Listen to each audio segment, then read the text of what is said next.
nous bâtirons l'église, comme ce sont là rien dire, et nous devons bâtir l'église, je dois bâtir l'église. Ce nom bien chanté, ce nom est glorieux, ce nom est merveilleux, ce nom surpasse notre nom, ce nom triomphe de la mort. Alors ce nom est en nous, amen. Nous sommes dans ce nom, et nous devons aussi vivre cela, amen. Esprit, âme et corps, amen. Et c'est vrai que si nous sommes sauvés dans notre esprit, nous sommes une nouvelle créature, selon 2 Corinthiens. Notre âme et notre corps doivent aussi expérimenter la gloire de Dieu. Amen.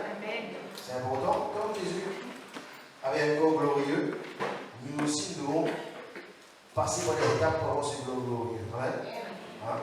Il y a des étapes à passer. Amen. Donc, et ce matin, on va voir un petit peu comment migrer, sortir cet état de bébé, une dimension d'église bébé, où on n'a plus besoin de boire du lait. Amen. Pour vivre. C'est bien.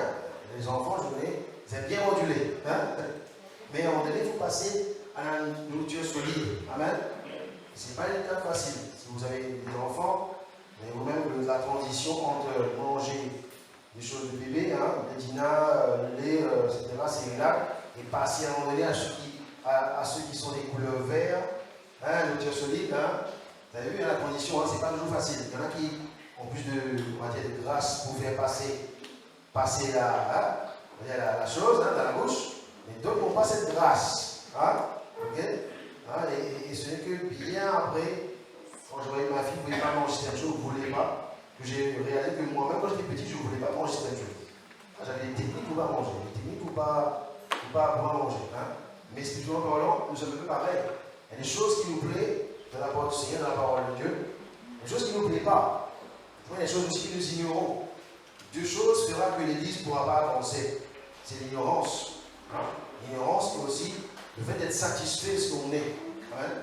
Ça ne permettra pas à l'Église d'avancer. Et il n'y a pas une Église à La Réunion et une Église en Europe, une Église en Afrique. Mais c'est l'Église. Amen. Okay? Mais tous n'ont pas la même soif, la même détermination, la même envie. Amen. Okay? Et Dieu est un Dieu qui sélectionne. Amen. Dieu est un Dieu qui choisit. Amen. Souvent on dit Dieu nous a choisi. Donc Dieu a la capacité de choisir. Et quand tu vas là au marché forain, quand il y a l'étagère de tomates devant toi, hein, tu ne prends pas n'importe quoi. Tu dis, ah bon, allez, 5 kilos de tomates, mais dans le sac, tu fais ça. Non, tu choisis. Amen. S'il y a des tomates qui ne sont pas très jolies, on va dire limite gâtées, hein, si tu le prends, tu mets dans ton sac, ben, 2 jours après, quand tu vas faire ton curry, tu vas regretter. Hey, 5 € le kilo et regarde ce que tu m'as fait. Ce n'est pas la faute du vendeur, c'est ta faute. Il fallait bien choisir, bien sélectionner les tomates, n'est-ce pas? Hein? C'est un peu comme ça. Voyez-vous? Donc, si tu es pressé, tu risques de prendre la mauvaise tomate. Et d'accord? Hein? Tu risques de prendre la mauvaise tomate et ton curry risque de ne pas être. C'est pas là. Donc, Jésus est aussi. Il y a plusieurs dimensions en Christ, mais là on va voir la dimension que Dieu veut en nous. Il veut que nous puissions migrer. Comme Israël a quitté l'Égypte, ils sont passés par la mer Rouge, le désert, pour entrer un jour finalement dans le pays promis. Amen. Aujourd'hui, nous ne cherchons pas le pays promis. Nous ne cherchons pas, notre destination n'est pas une location. Notre destination, c'est de nous retrouver comme lui. Transformer la même image de gloire qui est Jésus-Christ. Amen. Notre esprit est transformé. Amen. Et notre esprit transforme notre âme et notre corps. Vous comprenez? Okay? Il cherche des vrais adorateurs, ceux qui adorent en esprit et en vérité. Donc, notre esprit est transformé. Amen.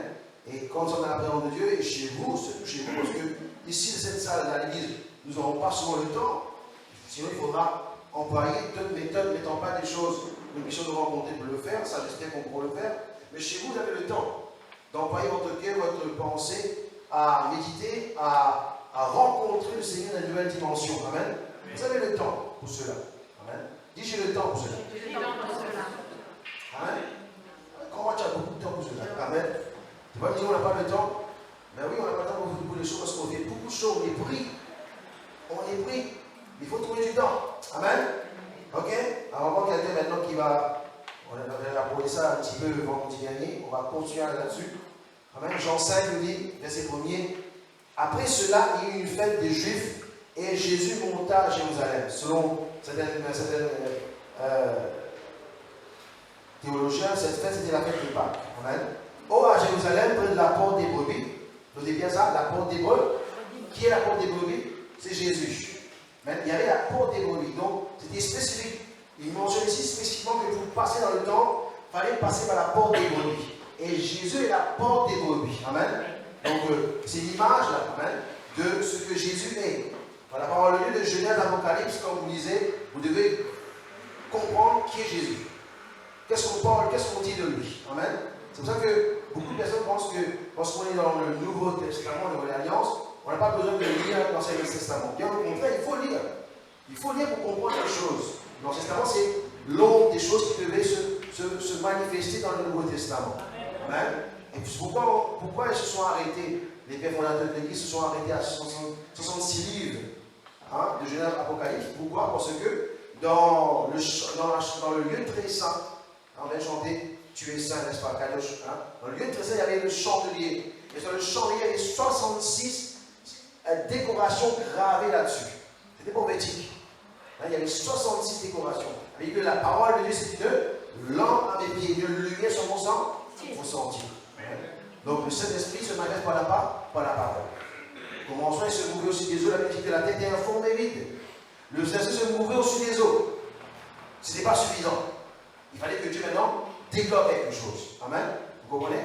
Vous pouvez avoir des belles manifestations, de belles manifestations dans la présence de Dieu, c'est très bien. Mais tant que tu n'entends pas la voix de Dieu, cela ne sert à rien. Amen. Parce que notre esprit a été conçu comme cela. Il faut entendre la voix. Amen. Il faut entendre la voix pour pouvoir manifester quelque chose. Vous voyez, même dans le ventre de la maman, quand l'enfant va commencer à naître, l'embryon, petit embryon, c'est dans la forme d'une oreille. Vous avez remarqué? La forme d'une oreille. Vous avez remarqué ça? Parce que l'enfant entend. Vous avez compris ou pas? Les découvertes de la première échographie, qu'est-ce qui se passe? On entend le cœur de l'enfant battre, n'est-ce pas? Donc la voix est très importante. Dieu est un Dieu qui parle. Amen. Dieu qui parle. Et nous comprenons les choses que Dieu nous dit, des fois par les images que nous recevons. Ces images qui nous parlent. Il faut savoir décoder, comprendre les choses. Amen. La Bible, quand vous ouvrez la Bible, il y a beaucoup d'images dans la parole de Dieu. Et si tu l'interprètes de façon terre à terre, tu risques de passer à côté de certaines choses. Peut-être des fois, c'est pour ça que des fois, il y a des fausses doctrines rentrent dans l'Église, parce qu'il y a une mauvaise interprétation de ce que Dieu veut nous dire. Vous comprenez? C'est très important que le Seigneur vous révèle les vraies interprétations de la parole de Dieu.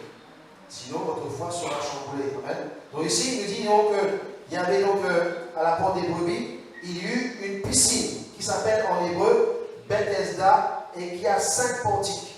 Il y avait une piscine là. Bethesda veut dire maison de miséricorde. C'est une image de l'église. L'église est une maison de miséricorde. Amen. L'église est une maison qui donne la vie. Amen. Comme Bethléem, c'est la maison du pape. Amen. Comme Bethel, la maison de Dieu. Amen. Okay. Donc il y avait 5 portes, 5 portiques. Ok? Veut dire le système représente la grâce de Dieu. Aussi la main de Dieu.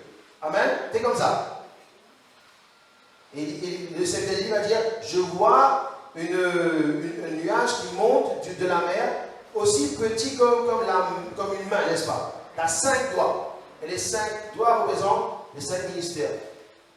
C'est le cas de Paul des 5 ministères qui est là pour édifier l'Église. C'est ça, c'est pas là? Amen.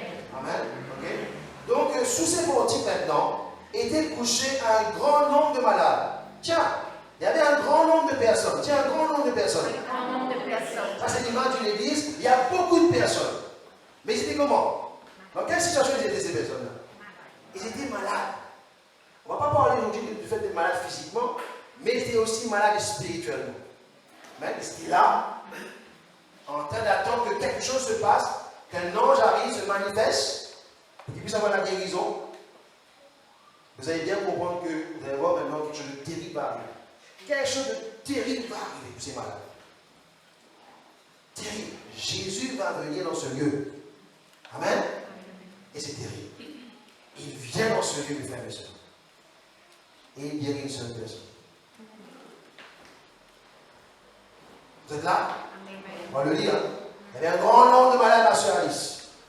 Jésus arrive. On a crié, il y a un maximum. Il est venu, hein? Il a gagné combien de personnes? 5 personnes. Et en plus, il n'a pas imposé les mains. Il ne s'est pas mis à un genou. Il n'a pas pleuré avec le gars. Il a dit, prends ton lit, lève-toi et marche. Amen. Ça, c'est terrible. C'est-à-dire que dans ce que les gens attendaient de la part de Dieu, Dieu n'a pas fait ce que les gens attendaient de lui. Amen. Dieu est venu faire ce que lui, il doit faire. Amen. Vous allez voir après pourquoi. Il y a une raison principale. Il faut bouger. Il faut bouger. Il faut bouger. Il faut bouger. Amen. Dieu peut te laisser des circonstances dans certains temps. Il peut comprendre. Il y a des promesses pour toi. Mais à un moment donné, soit tu veux rentrer dans son plan pour lui, ses besoins à lui, ou ta situation. Amen. C'est dangereux, notre situation peut nous tuer. On continue, il dit que, car un ange descendait de temps en temps dans la piscine et agitait l'eau. Et celui qui descendait le premier, après que l'eau avait été agitée, était guéri, et quelle fut sa maladie. C'est un petit peu à la loterie, ça. Hein? Bien vu, à la loterie. Hein? Euro-million. Si c'est où, comme on dit sur le on dit encore, si c'est pour où, c'est pour où. C'est vraiment la roulette russe, là. C'est la chance, en fin de compte. N'importe quelle maladie que tu as. Tu ne parles même pas, c'est même pas de ça. C'était un mouvement de Dieu à l'extérieur de Dieu, que les gens pouvaient voir. Dieu ne regardait pas simplement, ne regardait pas ton cœur est changé ou pas. C'était la grâce de ta vie. N'importe quelle maladie que tu avais. Cet ange, s'il y a un ange, il y a un ange qui est là pour la guérison. Il descend, il agite l'eau, et quelqu'un qui rentre dans l'eau est guéri. C'est merveilleux, n'est-ce pas? C'est merveilleux. C'est merveilleux. Amen. C'est merveilleux. Amen. Verset 5. Là se trouvait un homme malade depuis 38 ans. Dis 38 ans. 38 ans. Amen. Le malade lui répond, il est malade depuis 38 ans. Jésus l'ayant vu coucher, sachant qu'il était malade depuis longtemps, amen, lui dit, veux-tu être guéri? Il était malade depuis 38 ans. Il était couché. Amen. Il était couché. Dès qu'il était dans l'état de paralysie pendant très longtemps. Il était resté là pendant très longtemps, couché. Amen. Jésus lui dit, veux-tu être guéri? Le malade lui répondit, Seigneur, je n'ai personne pour me jeter dans la piscine. Je suis seul. Ça, c'est nous, ça. À la rencontre du Seigneur, dès que Dieu nous parle, moi, je suis seul. Je ne l'ai pas remarqué, je devais remarquer, moi, je suis seul. Amen. Et je n'ai personne. Amen. Vous allez voir que Jésus, ce que les personnes vont nous dire, va passer, va rentrer là, va sortir là. Jésus n'a que fait, c'était seul et pas seul. Il t'a posé une question, que tu as dit. Amen. Est-ce que vous comprenez? Vous allez dire, ah oui, c'est vrai, tu es seul. Et j'ai vu pendant longtemps que tu es seul. Non. Veux-tu être guéri? Amen. Veux-tu être guéri? Alléluia. Vous allez voir pourquoi. Vous allez voir quelque chose de très important quand on va approfondir ça. Vous allez voir pourquoi Jésus a choisi cette personne au lieu des autres personnes qui étaient là. Et pourquoi cette personne aussi, quand il sera guéri par la suite, il ne va pas rester avec ses amis malades. Vous allez voir qu'il va faire quelque chose de très significatif, très important, que souvent personne ne le fera. Mais lui va le faire. Ok? Le malade me dit, Seigneur, j'ai une personne pour me jeter dans la piscine quand l'eau est agitée. Et pendant que j'y vais, un autre descend avant moi. Déjà, on remarque quelque chose pour cette personne-là. Personne n'est là pour l'aider. Et lui, de temps en temps, il essaie quand même d'y aller. Amen. Il essaie d'y aller quand l'eau est agitée. Donc, je ne sais pas si ça fait un bruit, je ne sais pas comment ça se passe, mais il entend ou il voit quelque chose. Il essaie d'y aller. Il n'est pas aveugle, n'est-ce pas? Il n'est pas sourd, donc il peut entendre. Il n'est pas aveugle, il peut voir, mais il ne peut pas bouger. Mais quand même, il nous dit qu'il essaie d'y aller. Et quand il y va, mon frère Moïse, quelqu'un plus malin que lui, plus fort que lui, plus rapide que lui, passe avant lui. Amen. Ok? Jésus dit, lève-toi, lui dit Jésus. Amen. Jésus n'a même pas de temps pour le féliciter pour ses différentes 1000 tentatives qu'il a fait dans sa vie pour y arriver. Je dis maintenant lève-toi. Amen. C'est pour toi, c'est pas pour moi, Lily. C'est pas pour moi, c'est pour toi. Lève-toi. Amen. Prends ton lit et marche. Aussitôt cet homme fut guéri. Aussitôt il fut guéri. Il prit son lit et marcha. Amen. C'était quelqu'un qui avait habitué son cœur à obéir. Dans son état, sa situation, il avait habitué son cœur à obéir. Lève-toi, il s'est mis debout. Vous allez voir que cette personne, par la suite, il n'a aucune idée qui est Jésus. On va reprendre ça avec lui. Amen. Il n'a pas dit Seigneur. Il pensait que Jésus était un visiteur dans le coin qui est arrivé là, qui posait une question. Vous comprenez ou pas? Quand on va poser une question, après on va dire, mais qui t'a guéri? Je ne sais pas, un homme m'a guéri. Il n'a même pas dit Seigneur. On l'église, souvent c'est comme ça. On connaît un Jésus qui n'est pas Seigneur. On connaît un Jésus qui est là pour faire du bien, mais Seigneur, ça ne connaît pas. Hein? Donc aussitôt cet homme fut guéri, il prit son lit et marcha. C'était un jour du sabbat. Les Juifs dirent donc à celui qui avait été guéri, c'est le sabbat. Il n'est pas venu d'être d'emporter ton lit. Il leur répondit, celui qui m'a guéri m'a dit, prends ton lit et marche. Ah, c'est les pharisiens. Ils n'ont pas focalisé sur la guérison d'une personne, ils sont focalisés sur le fait que quelqu'un a enfreint la loi. Vous voyez pourquoi? C'est les pharisiens. Ils sont contre toute façon de faire qu'un mouvement de Dieu se fait. Ils sont contre le mouvement de Dieu. Ils veulent rester dans la tradition au lieu de voir le Seigneur agir quelque part. Amen. Okay? Il leur répondit, celui qui m'a guéri m'a dit, prends ton lit et marche. Ils demandèrent, qui est l'homme qui t'a dit, prends ton lit et marche? Qui est l'homme qui t'a dit, prends ton lit et marche? Même pas qui est l'homme qui t'a guéri, mais qui est l'homme qui t'a dit, prends ton lit et marche? Ça, c'est la police. Ils ne sont pas focalisés sur la guérison de la personne. Ils ne se réjouissent pas que quelqu'un s'est guéri. Leur problème, eux, mais qui t'a dit, prends ton lit et marche? Afin qu'on puisse le frapper. Hein? Vous allez voir que Jésus aussi, quand il a guéri la personne, vous allez voir que Jésus est parti. Il a pris la fuite, il est parti quelque part. Parce qu'aussitôt que cette personne a commencé à marcher, les gens sont commencés à faire autour de lui. Quelque chose s'est passé. Un phénomène, un événement s'est passé. Jésus n'est pas resté là. Il n'est pas intéressé de la foule. Jésus va se trouver directement dans le temps. C'est dans le temps qu'il va rentrer de nous cette personne. Amen. Ok? Donc qu'est-ce qu'on veut dire? Ok? Dieu veut que nous puissions bouger dans sa volonté parfaite. Amen. Dis volonté parfaite. Volonté parfaite. Ok? Des fois, ça demande de bouger d'une location à une autre. Mais ça demande aussi d'une position à une autre position. Amen. Ok? Donc on va dire, c'est quoi Bethesda? Bethesda veut dire maison de miséricorde. Amen. Et cette piscine, effectivement, c'était un lieu de miséricorde parce que de temps en temps, un ange venait et achetait l'eau et quelqu'un qui s'y jetait dans l'eau était automatiquement guéri. C'est miséricorde. Amen. C'est miséricorde. Ok? Donc, on a vu la dernière fois, c'est quoi les symboles de la maison? Bethesda, maison de miséricorde, Bethléem, maison de pain. Amen. Ok? Et nous devons bâtir la maison. Dans 1 Timothée 3, prenez avec moi. Amen. Timothée 3, 1 Timothée 3, c'est 15. Paul va dire à Timothée, si je tarde, tu sauras comment te conduire dans la maison de Dieu. Amen. Ok? Paul demande à Timothée, du moins, de bâtir l'église, qui est colonne de vérité, aussi le lieu où vraiment la vérité est manifestée. Amen. La vérité est manifestée. Amen.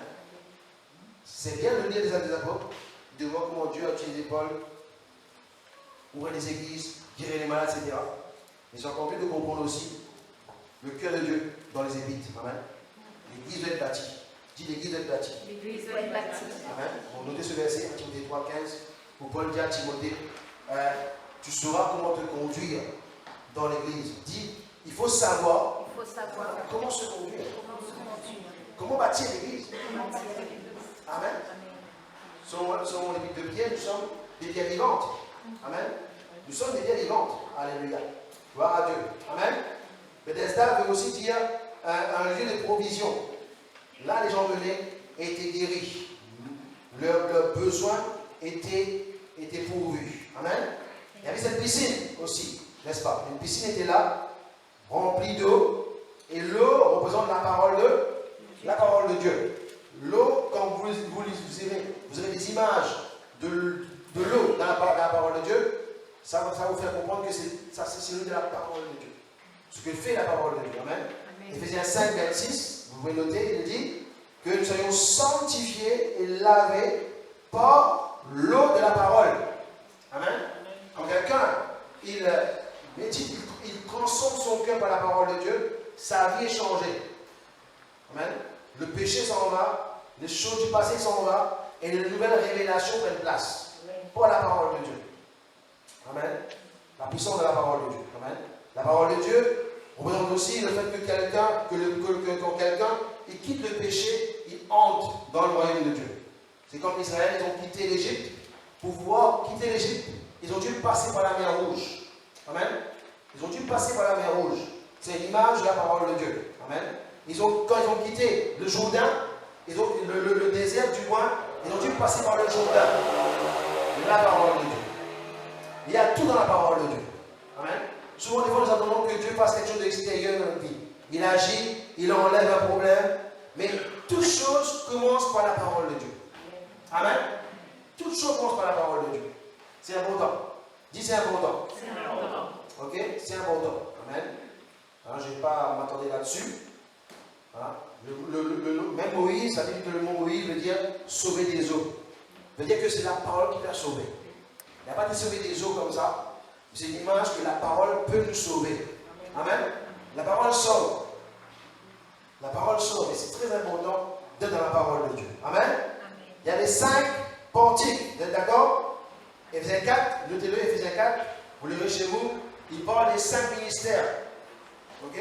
Avant cette épître d'Éphésiens, on n'entend pas parler de ministère comme ça. Mais Paul décrit clairement les 5 ministères que le Seigneur a donné à l'Église pour que l'Église soit édifiée. Amen. Ça veut dire les 5 grâces. Apôtre, prophète, amen, évangéliste, pasteur, enseignant. Amen. Très important. Amen. Ok. La main de Dieu. Dis la main de Dieu. La main de Dieu. Ok. Quand tu vas lire dans la Bible, quand tu vas lire ta Bible, tu vas dire la main de Dieu. La main de Dieu représente une ministère. Amen. Ok. Une ministère. Alléluia. Ok. Dans Daniel 5, au verset 5, okay, la Bible dit que les gens ont vu dans Babylone un doigt qui écrit sur le mur. Amen. Ça, c'est la main de Dieu. Amen. Et si le ministère représente la main de Dieu, c'est que Dieu a des choses qu'il veut accomplir sur la terre. Amen. Et il va commencer par les ministères avant, qui eux vont devoir édifier, bien bâtir l'église dans cette dimension, que l'église puisse bouger là-dedans. Ça ne va pas rester avec eux. Ils sont une grâce que Dieu utilise pour donner à l'église. Amen. Et l'église utilise cela pour avancer. Ok? Vous êtes d'accord? Amen. Amen. Bon, là, je passe aussi. Ce verset, je ne donne pas.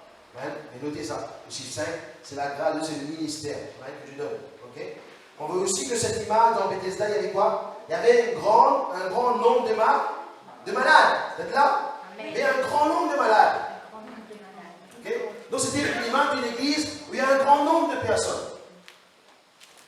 Dieu n'est pas contre que quelqu'un est malade physiquement, Dieu va le guérir, mais c'est une image de quelqu'un qui est malade spirituellement, qui ne fonctionne pas bien. Amen. Dis quelqu'un qui ne fonctionne pas bien. Quelqu'un qui ne fonctionne pas bien. Okay? On va voir ça tout à l'heure, c'est quoi que ça veut dire. Amen. C'est une image pas contre la manifestation, il faut les manifestations. Ça doit arriver. Amen. C'est qu'il ne manifeste pas la puissance de Dieu, c'est que l'Église n'est pas dans l'intimité avec Dieu. Amen. Hein, souvent, c'est quelqu'un qui dit, moi je ne manifeste pas la puissance, je préfère dire la parole. Alors, il faut manifester la puissance de Dieu. Il y a des choses à faire pour manifester la puissance de Dieu. Amen. Mais il ne peut pas se focaliser Dieu sur la manifestation. Il doit grandir. Même dit, je dois grandir. Je dois grandir. Amen. Satan n'a pas peur de ta manifestation. Ce qu'il a peur, c'est la parole qui est en toi, qui grandit en toi. Parce que tu ne peux pas transférer une manifestation. Tu peux transférer la révélation de la parole. Amen. Amen. Ok, c'est important. Hein? Ok. Et il dit aussi que la porte des brebis, n'est-ce pas? Jean 10, verset 7 nous dit quoi? Amen. Jésus va dire dans Jean 10, verset 7 qu'il est la porte des brebis. Amen. La porte des brebis. Donc cette porte des brebis, c'était signifié cette porte tu passes au travers pour aller dans le temple. Amen. Le temple. Et vous êtes d'accord avec moi qu'aujourd'hui, c'est nous le temple de Saint-Esprit. C'est notre corps qui est le temple du Saint-Esprit. Amen. Ok? Qu'est-ce que ça veut dire? Quand Jésus est en train de dire, je suis la porte des brebis, qu'est-ce qu'on veut dire par là? Si quelqu'un ne passe pas par lui, il ne pourra pas rentrer dans le temple. Amen. Qu'est-ce que ça signifie? Ça représente un enfant de Dieu, un croyant, qui fait les choses comme il veut et comme il peut, mais pas comme Dieu veut. C'est-à-dire, il n'est pas précis en ce qu'il fait. Dans ce qu'il fait, ce n'est pas sûr que Dieu approuve. Amen. Il fait comme il veut et comme il peut. Vous êtes d'accord? Souvent, on entend les chrétiens me dire, pourtant, pasteur, il fait tout ce qu'il peut. Hein. Il ne comprend pas pourquoi il ne réussit pas. Il fait tout ce qu'il peut. Les gens, on a un coup de galère, on se dit, ah ouais, il fait tout ce qu'il veut, ce qu'il peut. Oui, qu'est-ce que je peux répondre à ça? Ah ouais. Hein? Même pas même. Il fait tout ce qu'il peut, hein. Il n'arrive pas même. Et on aimerait que Dieu nous réponde des fois au niveau de notre question, notre émotion. Réponds-la-moi, Seigneur. Il fait tout ce qu'il peut là. C'est là que l'Église, des fois, doit prendre un peu d'humilité. Allons dans la parole de Dieu. Allons dans la parole de Dieu, que sa parole de Dieu. Amen, amen. Amen. Pourquoi je vous dis ça? Parce qu'on va guérir tous ceux qui ont un cœur blessé. Ces messages-là vont guérir les cœurs blessés. Amen. Ceux qui pensent que Dieu les aime tellement qu'il va les laisser avec un cœur blessé. Non. À un moment donné, on tourne la page. C'est plus Dieu qui t'aime là, c'est toi qui dois l'aimer là. Maintenant, c'est toi qui dois l'aimer maintenant. Parce que qu'il t'aime, tu devrais savoir qu'il t'aime vraiment. Amen. Que c'est signé ça, c'est accompli. Il n'y a rien à ajouter encore. Est-ce que Jésus devrait faire encore quelque chose de plus ce matin pour vous prouver qu'il vous aime? Dites-le-moi. Peut-être pour certains, il n'est pas assez. Mais vous voulez le chanter. Hein? Il a vécu la mort, il est passé par la mort pour nous, n'est-ce pas? Amen. Vous savez, la crucifixion de Jésus, vous savez très bien qu'il a été crucifié pour nous. Logiquement, la crucifixion, ça commence à un moment donné de la journée et ça dure au moins 12 heures. De sorte que la personne soit agonisée tellement qu'il ne peut plus rester. Vous savez, le clou du bâton, hein, qu'à un moment donné, même ses bras descendent avec le poids. Hein, ça descend et il ne peut plus rester sur la croix et il meurt, n'est-ce pas? Tout son sang a coulé. Mais Jésus, au bout de 6 heures déjà, il était déjà en train de mourir, partir. C'est pour ça que le soldat romain est venu, a percé dans ses côtes pour vérifier.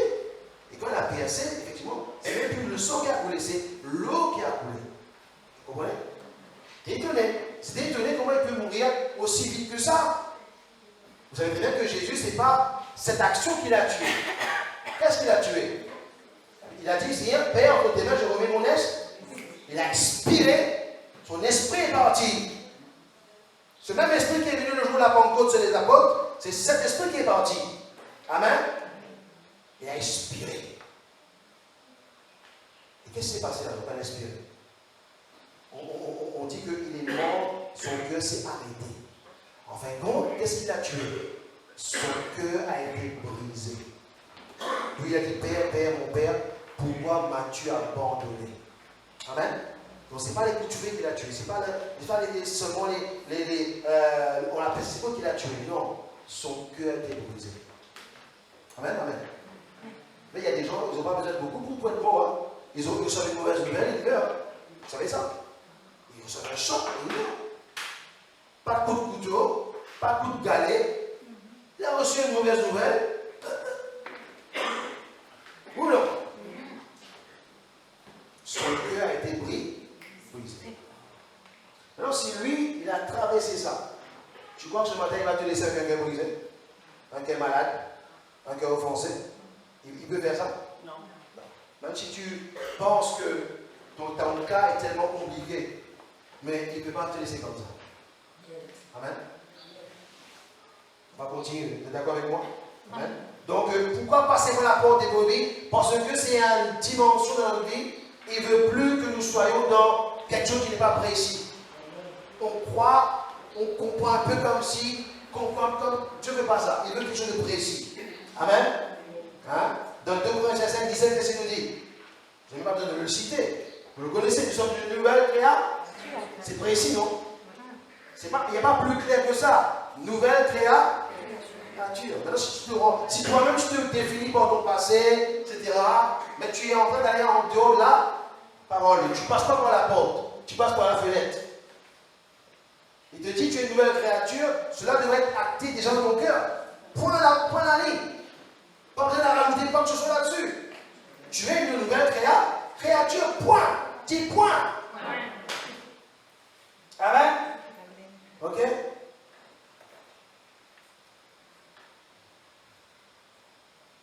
Ok? Dans 1 Pierre 5, verset 14. Amen. 1 Pierre 5, verset 14. Qu'est-ce qu'il nous dit? Il nous dit, saluez les uns les autres par un saint baiser. Que la paix de Christ soit avec tous ceux qui sont, que la paix soit avec tous ceux qui sont en Jésus-Christ, en Christ. Dis en Christ. En Christ. Amen. En Christ. Le mot en Christ veut dire qu'il y a vraiment un engagement avec lui. Amen. Il y a un engagement total avec lui. Ok? En Pierre 5, 14. Amen. Et la piscine. J'ai rien contre les piscines, j'aime bien les piscines. Amen. Mais là, dans cette parole, on va définir que veut dire piscine pour le Seigneur. Ici, la piscine, représente l'eau stagnante. Amen. La parole n'est pas agissante dans la vie de cette personne ou dans l'église. Amen. Ok? Hein? Ce n'est pas une église remplie de l'esprit. Ok? Hein? 2 Corinthiens 3, verset 6, il nous dira que la lecture et l'esprit fait vivre. Amen, amen.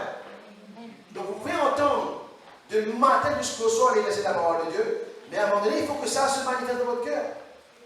Amen. La Bible dit bien qu'il faut croire avec le cœur. Parce qu'au départ, nous ne croyons pas avec le cœur. Au départ, nous entendons avec nos oreilles et nous recevons dans nos pensées l'information. La tête, il reçoit.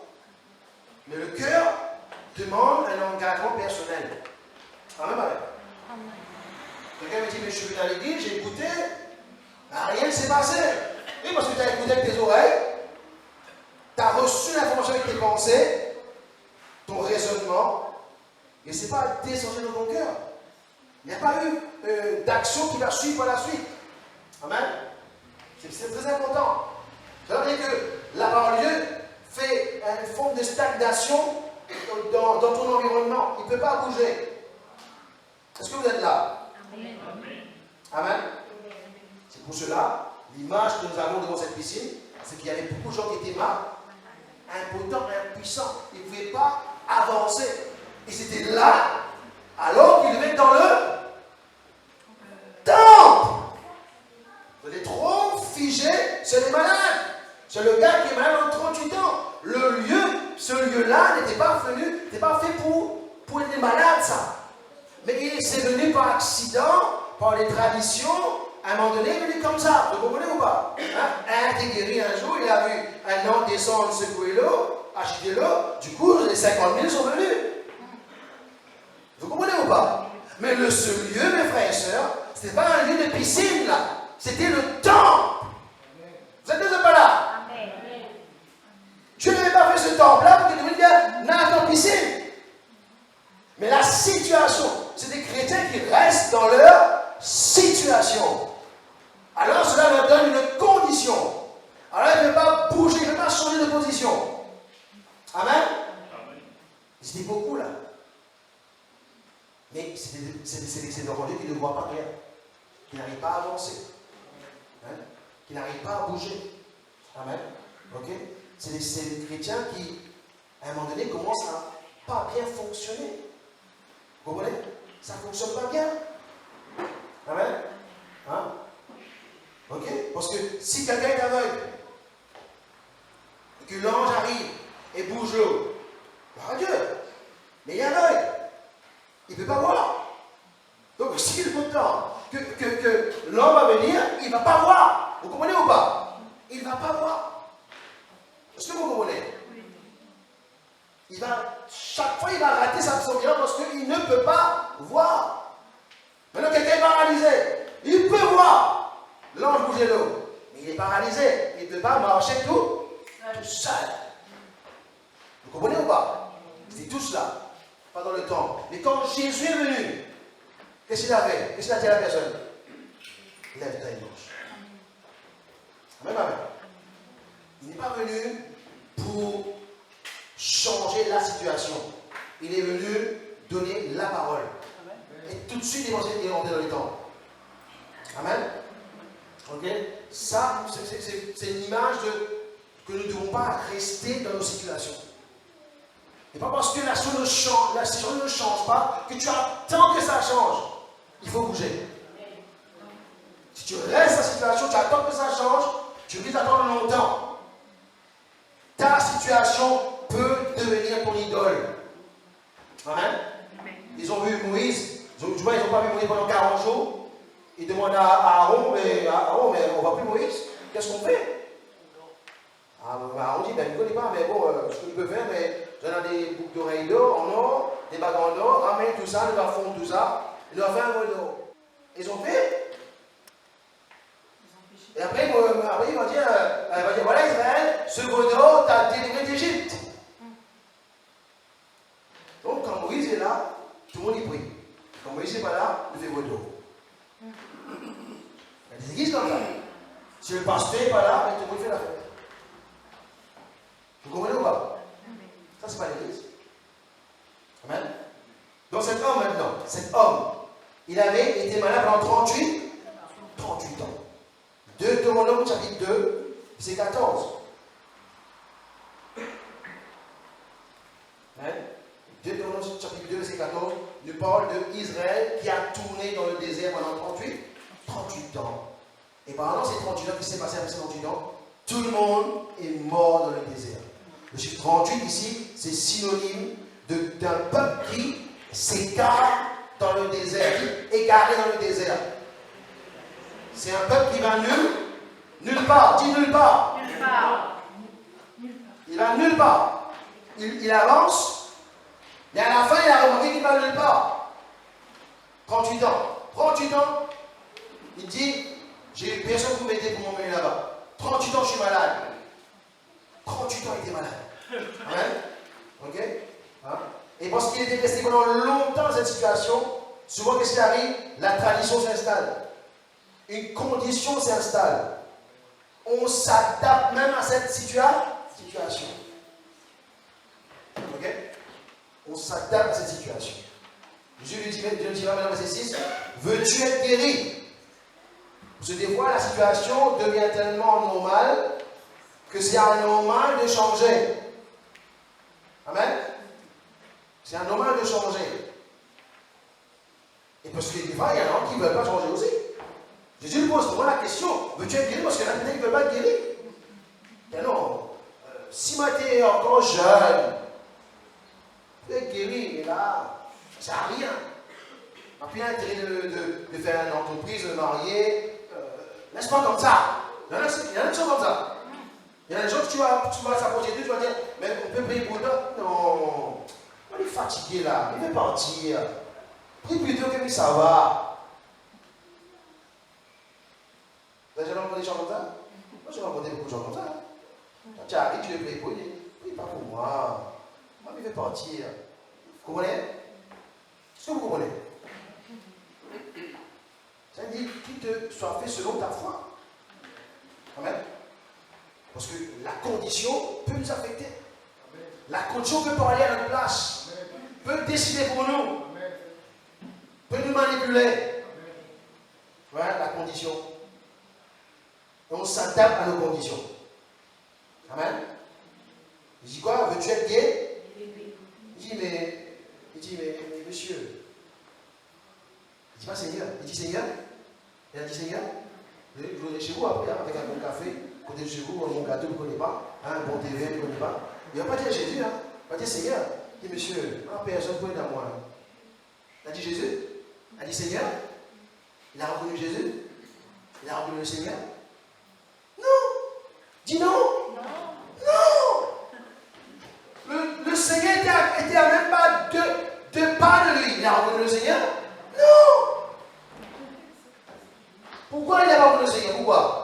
Parce que sa situation, sa condition ne le paye pas devant le Seigneur. Quelqu'un dit, et si j'avais cette chance-là, moi, je n'aurais pas raté. Jésus est en personne.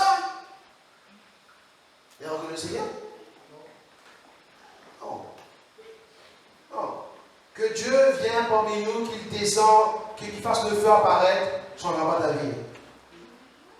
Non. Ça ne changera pas ta vie. Ce qui change ta vie, c'est la parole de mon cœur qui change ta vie.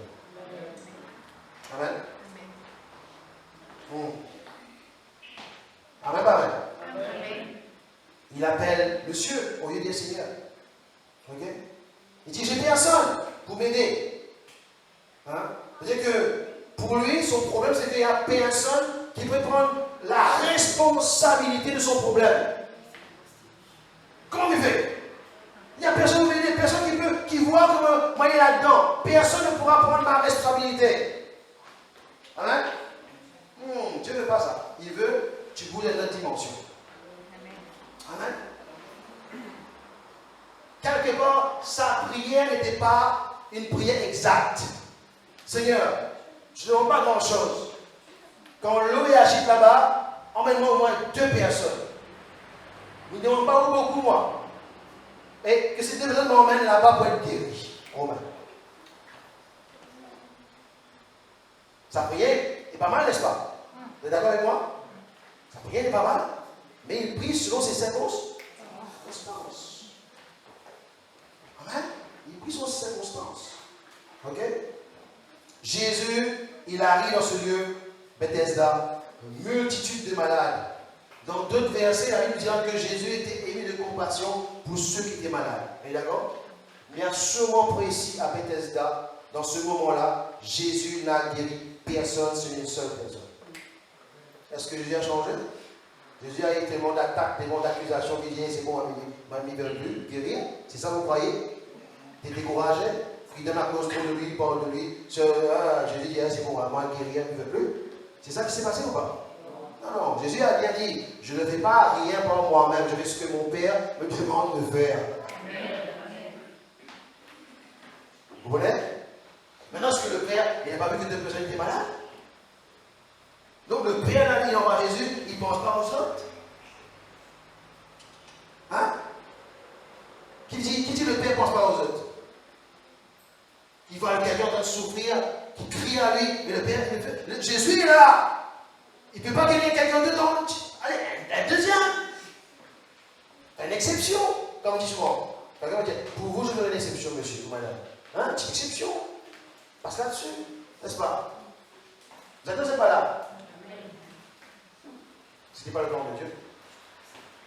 Qui c'est pas le plan de Dieu? C'est le plan de Dieu. Dieu attendait que dans quelques temps après, quand Pierre et Jean iront au temple, quand ils vont assez prier, mettre leur vie en consécration, ils vont voir d'autres personnes, ils vont prier pour quelqu'un. Vous comprenez ou pas? En fin de compte, Dieu ne veut pas prendre la responsabilité qui nous a été donnée. Il veut nous permettre de prendre nos responsabilités. Parce que c'est à ce moment-là que nous serons capables de dire Seigneur, sans toi je ne peux rien faire. Je dépends de toi. Sinon, trop facile. Sinon, chaque fois, il y a une petite prière dans notre bouche. Allez, ouvre la bouche. Amen. Est-ce que vous êtes là? Dans ce cas de figure ici, là, précisément, Jésus n'était pas ému de compassion. Vous allez voir pourquoi. Dis, je vais voir pourquoi. Voilà 3 choses que Dieu nous dit. 3 conseils qu'il donne à cette personne. Il dit, lève-toi, prends ton lit et marche. Je peux te dire, je peux vous dire, ce n'est pas la parole qu'il attendait d'entendre ce matin à la prêche. Amen. C'était un matin, comme tous les matins, il s'est réveillé. Et là, un gars arrive, il dit, lève-toi, prends ton lit et marche. Dis, la parole de Dieu peut nous choquer des fois. La parole de Dieu peut nous choquer des fois. Amen. Et c'était dit tellement vite, comme si que Jésus n'avait pas le temps. Il n'avait que le temps pour te dire ça. Lève-toi, prends ton lit et marche. Lève-toi veut dire change de position. Amen. De paralysie ou d'impuissance ou de fait de ne pas fonctionner comme il faut. Lève-toi. Rentre dans la bonne position. Amen. Lève-toi. Prends ton lit. Déconnecte-toi de ton environnement. Prends ton lit. Sors d'ici. Amen. Sors d'ici. Et marche. Change de location en marchant. Fais un voyage. Reste pas là. Amen. Reste pas là. Il ne dit pas, mais attends que tout soit bien. Non, non, sors de là. Reste pas ici. Amen. Autre chose que nous voyons aussi, c'est que les pharisiens ont commencé à attaquer cette personne. Vous dire, mais qui te permet de prendre ton lit et manger alors que c'est le sabbat? Amen. Hein? Les pharisiens représentent ceux qui sont légalistes. Ceux qui ils sont même prêts des fois à rater un miracle parce que la loi dit pas ça ou dit quelque chose d'autre. Amen. Okay? Ils ne sont pas focalisés sur le fait que le peuple de Dieu doit bouger. Ils sont focalisés sur le fait qu'on a dit ça, on reste comme ça. On ne bouge pas. Amen. Et après, qu'est-ce qui s'est passé? Où est-ce que Jésus va le retrouver? Dans quel endroit? Dans le temps. C'est dans le temps. Alors là, mes amis, on va prendre 2 minutes pour fêter cet événement. Il vient de marcher après 38 ans. Il veut dire, amène champagne, amène les petits fours, les petits bouchons, etc. Ramène tout. Ramenez, ça va une petite fête, parce que c'est la dernière fois que ça voit mes amis. Hein? On va une petite fête pour tout le monde. On va même inviter les médias pour filmer ça parce que c'est un événement. Vous êtes d'accord avec moi? Vous comprenez ça, n'est-ce pas? Vous êtes d'accord ou vous n'êtes pas d'accord? Ils sont quand même nués des amitiés, ils sont connus. Salut, t'as bien nommé hier? Salut, toujours pareil. Ils sont bien. Pendant 38 ans, ils étaient là. Il vivait, il dormait, c'était son lieu de vie là. 38 ans, c'était son adresse. Les impôts venaient le voir, c'est cette adresse-là qu'il vient le voir. Vous savez qu'est-ce qu'il a fait? À peine les guéris vont faire vacciner. Vous savez qu'est-ce qu'il est parti? Non, regarde un petit peu la plage quand même. C'est un peu sage. Va à la plage. Ça a changé là-bas d'ailleurs. Ils ont mis des petits kiosques maintenant. Tu vas aller profiter. Est-ce qu'il avait ça? Il avait ça, il n'a pas fait ça? Non. C'est pas en train de dire qu'il ne faut pas venir à l'église. Non, c'est pas ça qu'on va dire là. Mais regardez qu'est-ce qu'il a fait en premier. Il est parti au temps.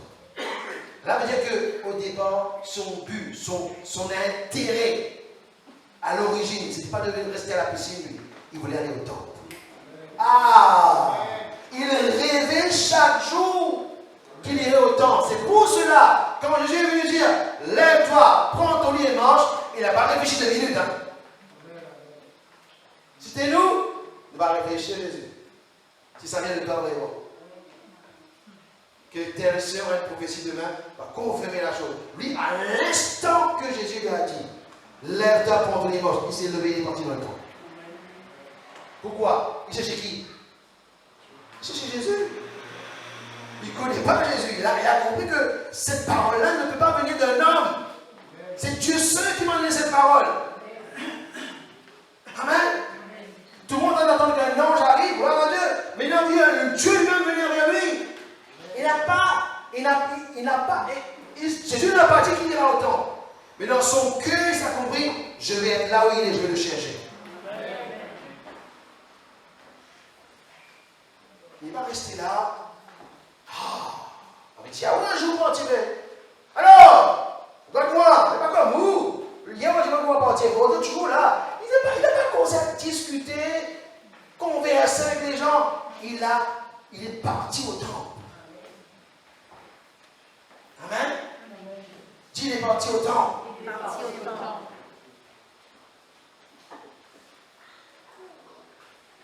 Il est parti au temple. Amen. De la situation qu'il était, il est parti au temple.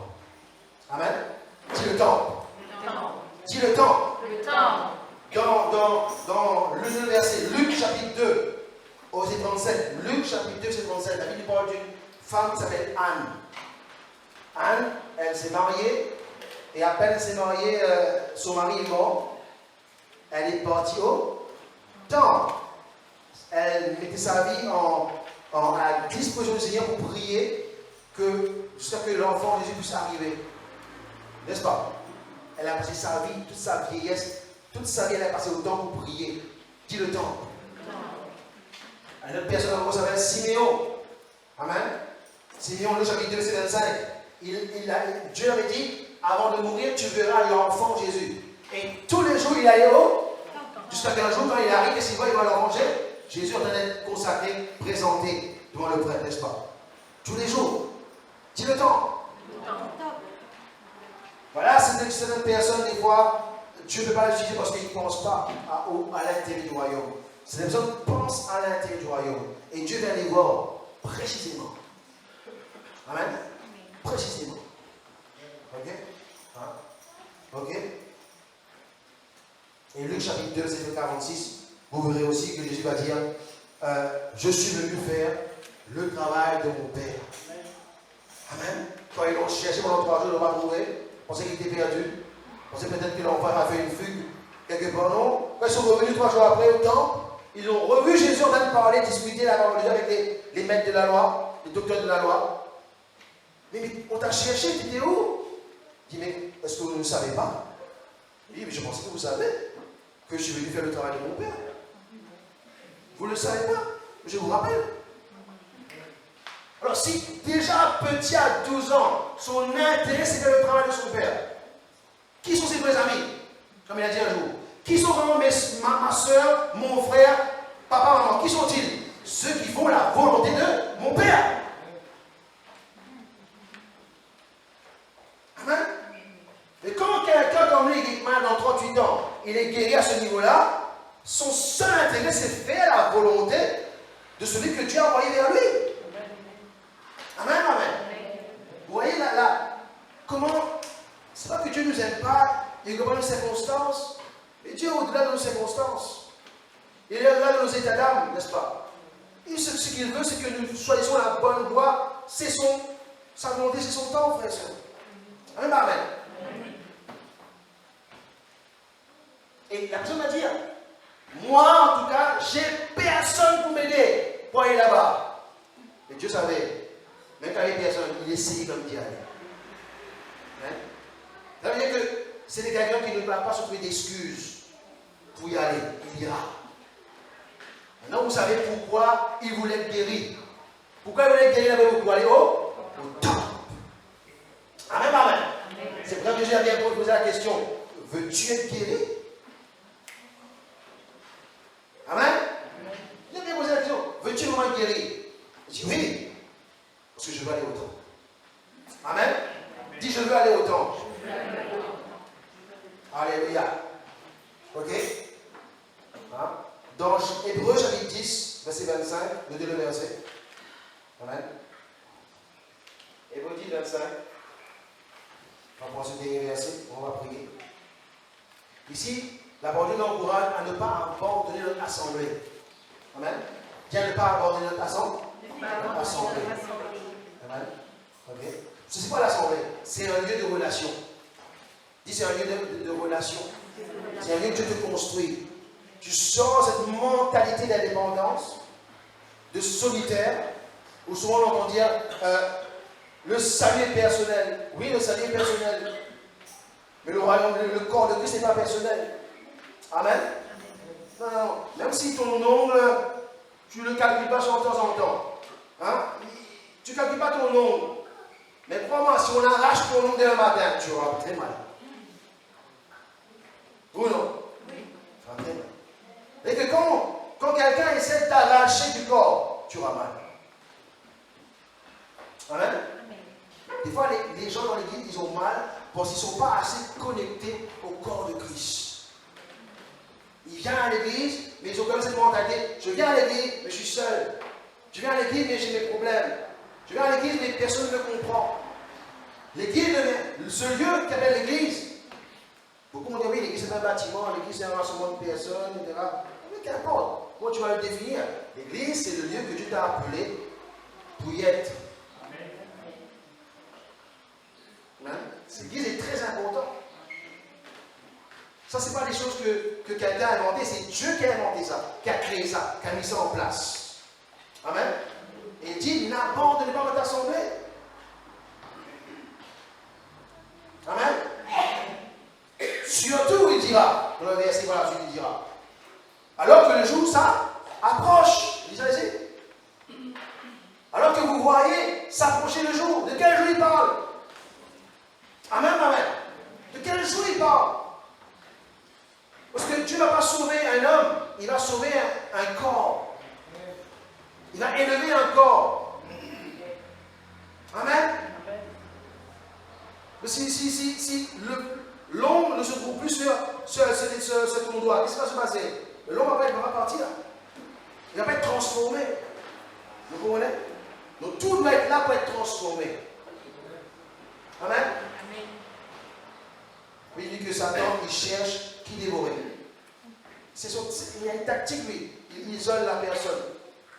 Et quand il va attaquer, il ne va pas attaquer n'importe qui. Il va attaquer celui qui est plus faible pour l'isoler. Pour l'isoler. Et la personne, dans sa peur, dans sa situation de pensée, va s'isoler. À peine il s'isole, l'ennemi l'aura. Amen. Ça dépend bien. Mais moi, je ne suis pas tombé malade. Non.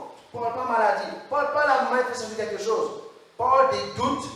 Parle des circonstances de ton cœur qui commencent à t'affecter. Et qu'à un moment donné, tu es là comme tu n'es pas là aussi. Vous comprenez la situation? Tu es là comme tu n'es pas là. Comme Adam. Où es-tu Adam? Mais là. Mais pourquoi tu ne viens pas? Mais ma peur. J'ai peur. Ah, si ma peur, c'est pas ma faute. C'est la faute de la femme. C'est la faute du serpent. Nous, on est là comme il n'est pas. Nous, il n'est pas là. Amen. Et à force de rester cette situation, qu'est-ce qui va se passer? Nous pensons que Dieu va faire grâce. Dieu va faire grâce. Il nous dit, qu'est-ce qu'il dit ici? Il nous dit quoi? Qu'est-ce qu'on va le lire? Qu'est-ce qu'il dit? N'abandonnons pas notre assemblée comme certains en ont l'habitude. Maintenant, si vous doit partir ici, à une autre église, ça c'est. Parce que quelqu'un me dit, Dieu m'a dit. Si Dieu t'a dit, Dieu t'a dit. Et d'accord, pas d'accord? Soyons assez grands, ça Matthieu, pour comprendre si Dieu t'a dit. Dieu t'a dit. Il ne va pas me dire, mais non, mais si Dieu m'a dit, mais quand on va dire, hey, oh, si Dieu t'a dit, prends ta responsabilité. Même amen. Oh, quand même. Ok? Comme certains ont l'habitude, mais encourageons-nous mutuellement. Faites cela d'autant plus que vous voyez que le jour s'approche. Qu'est-ce que ça veut dire? Encourageons-nous à garder la même vision, le même but. Parce que ce n'est pas que Dieu n'a pas ouvert une porte ou pas. Dieu a ouvert une porte pour Israël dans le pays promis, mais les 10 ont dit, même si Dieu est avec nous, les géants sont contre nous, nous ne pourrons pas y aller. Amen. Et ils ont commencé à tourner en rond dans le désert. Est-ce que vous comprenez? Est-ce que vous êtes capable ce matin de dire, Seigneur, je voudrais arriver à voir les choses au-delà de mes circonstances, au-delà de mes habitudes, et entrer dans ton plan. Ne pas regarder si c'est bon ici ou c'est pas bon là-bas, mais à entrer dans ton plan. Amen.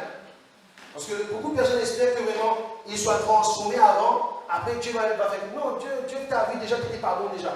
Depuis longtemps, tu n'étais pas bon. Il t'a pris quand même. Si tu veux attendre que tu deviens bon, ben, il va attendre longtemps le Seigneur. Amen. Et tu n'as pas beaucoup de temps. Et quand tu regardes dans le miroir, tu vois bien, il n'y a pas beaucoup de temps. Amen. C'est pour cela que l'Église est appelée à transformer. Le message parle de migrer. Amen. D'immigrer. Ok? Parce qu'à force de sortir dans tous les sens qui va se passer, on va devenir instable. Instable. Amen. Quelqu'un va venir vers nous, va nous rendre instable. Les chercheurs vont se manifester, on va commencer à rendre instable. Hein? On va commencer. On vient dire on va s'engager. Et quelques mois après, on dit mais je ne peux plus m'engager. Donc c'est étape à vous dans ma vie. Amen. Maintenant, c'est plus le Seigneur qui donne une révélation. C'est nous maintenant qui déterminons la pluie et le beau temps. Quand il peut, quand il ne peut pas.